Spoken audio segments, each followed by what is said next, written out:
करायचं एंडला, नंतर ते असं गोल फिरवून असं, हे झाली फर्स्ट स्टेप।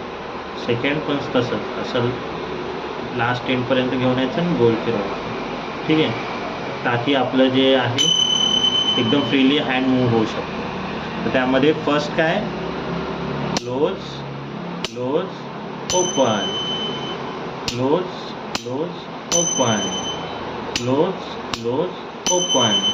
दुसरी बीट काय, 1 2 3 4 5, 1 2 3 4 5, 1 2 3 4 5, 1 2 3 4 5।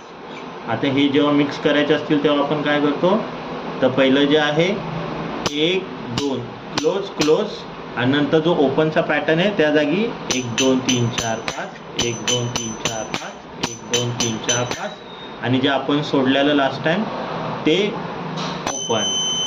मग ते कसं वाजेल, 1 2 3 4, 1 2 3 4, 1 2 3 4, 1 2 1 2 3 4 5, 1 2 3 4 5, 1 2 3 4 5 3 4, सॉरी क्लोज झाला तो, पण ते वाजवताना कसं वाजणार, हरे कृष्णा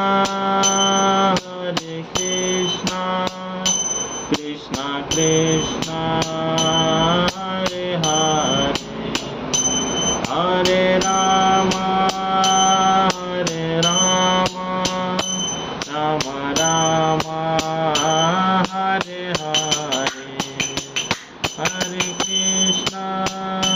जेव्हा हरे येतं ना तेव्हा वाजवायचं आहे, हरे राम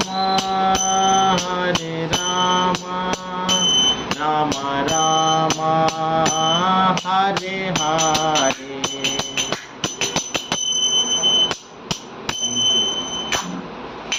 खूप सुंदर शिकवलं।